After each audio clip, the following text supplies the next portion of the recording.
88 տարեկանում մահացել է Հռոմի Ֆրանցիսկոս Պապը։ Այս մասին հայտնում է Վատիկան Նյուզը։ Հաղորդագրության մեջ նշվում է, որ Հռոմի Պապը մահացել է ապրիլի 21-ին Վատիկանի իր կեցավայրում։ 2025 թվականի հունվարին Ֆրանցիսկոս Պապը հիվանդացել էր բրոնխիտով։ Փետրվարի 14-ին նրան տեղափոխել էին Հռոմի Ջեմելի կլինիկա, քանի որ հիվանդությունը քրոնիկ էր դարձել։ Հետազոտություններից հետո նաև երկկողմանի թոքաբորբ էր հայտնաբերվել։ Մարտի 11-ին բժիշկները հայտնել էին, որ հիվանդության կրիտիկական փուլը անցել է։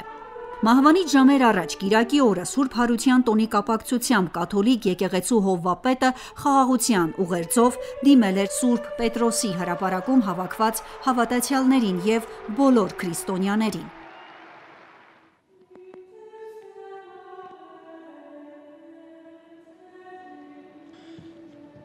Cari fratelli e sorelle,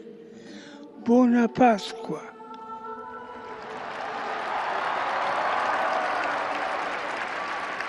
Il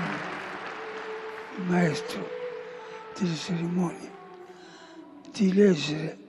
il messaggio. Հռոմի Պապը անվասալյակին նստած դժվարությամբ էր արտաբերում բառերը, ուստի ուղերձը փոխանցել էր Վատիկանի սպասավորներից մեկը։ Ֆրանցիսկոս Պապը խաղաղության կոչ էր արել Հայաստանին և Ադրբեջանին։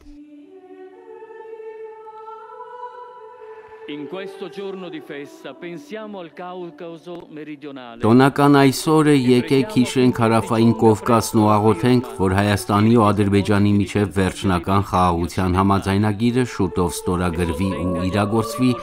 ճանապարհ հարթելով տարածաշրջանում երկար սպասված հաշտության համար։ Հռոմի Պապը նաև շեշտել էր. Սուրբ Զատիկը թող պատեհ առիթ դառնա ազատ արձակելու բանտարկյալներին,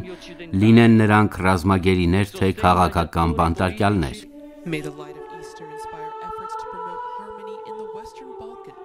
Սուրբ Պետրոսի հրապարակից հղած ուղերձում Հռոմի Պապը նաև իր զորակցությունն էր հայտնել Իսրայելին, միաժամանակ ընդգծելով Գազայի ժողովրդի տառապանքները։ Հիշատակելով մոլորակի այլ հատվածներում շարունակվող հակամարտությունները, Հռոմի Պապը դիմել էր քաղաքական առաջնորդներին, խնդրելով օգնել կարիքավորներին և խաղաղություն տարածել։ Միջազգային զանգվածային լրատվամիջոցները Ֆրանցիսկոս Պապին վերաբերող տարբեր ուշագրավ փաստեր են հիշեցնում։ Ավազանի անունը Խորխե Մարիո Բերգոլիո է։ Ի տարբերություն այլ հոգևորականների, իր ամբողջ ժամանակը չի նվիրել աստվածաբանության ուսումնասիրությանը։ Սովորել է համալսարանում, ստանալով քիմիկոսի որակավորում և դիպլոմ, որոշ ժամանակ դպրոցում դասավանդել է քիմիա։ Տարբեր առիթներով մամուլը հաճախ է գրել նրա անձնական նախասիրությունների և կյանքի մասին։ Մինչև հոգևորական դառնալը Խորխե Մարիո Բերգոլիոն սիրում էր տանգո պարել իր ընկերուհու հետ։ Որպես իսկական արգենտինացի սիրում էր ֆուտբոլ և ակտիվորեն երկրպագում հայրենի թիմերին։ Նույնիսկ Հռոմի Պապ ընտրվելուց հետո անմասն չէր ժամանակակից տենդենցներից, համացանցում էջեր ուներ։ Օրինակ, X-ի նրա էջը ավելի քան 20 միլիոն հետևորդ ունի։ Հռոմի Պապը նաև աչքի էր ընկնում համեստությամբ։ Իր ստացած ճոխ նվերներից շատերը Պապը վաճառում էր, իսկ գումարը հատկացնում բարեգործությանը։ Ուշագրավ է, որ 1994 թվականից ի վեր Ֆրանցիսկոսը հեռուստահաղորդումներ չի դիտել, որովհետև նման ուխտ էր արել Սուրբ Կույս Մարիամին։ Խորխե Մարիո Բերգոլիոն Հռոմի Պապ է ընտրվել 2013 թվականին Բենեդիկտոս 16-րդ Պապի հրաժարականից հետո։ 2016 թվականին Հռոմի Ֆրանցիսկոս Պապը այցելել էր Հայաստան։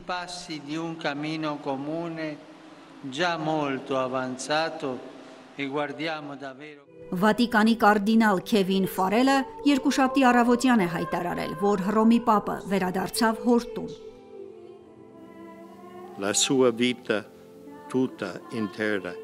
Նրա ողջ կյանքը նվիրված էր Տիրոջ և նրա եկեղեցու ծառայությանը։ Նա մեզ սովորեցրեց ապրել ավետարանի արժեքներով, հավատարմությամբ, քաջությամբ և համընդհանուր սիրով, հատկապես ամենաաղքատների և ամենամարգինալացվածների հանդեպ, ասվում է Ֆարելի հայտարարության մեջ։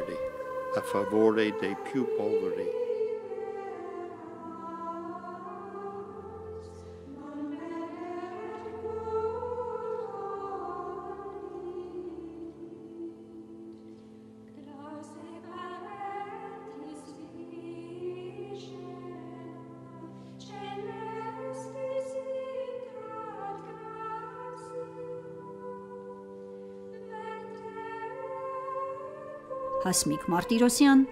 Ռադիոլուր։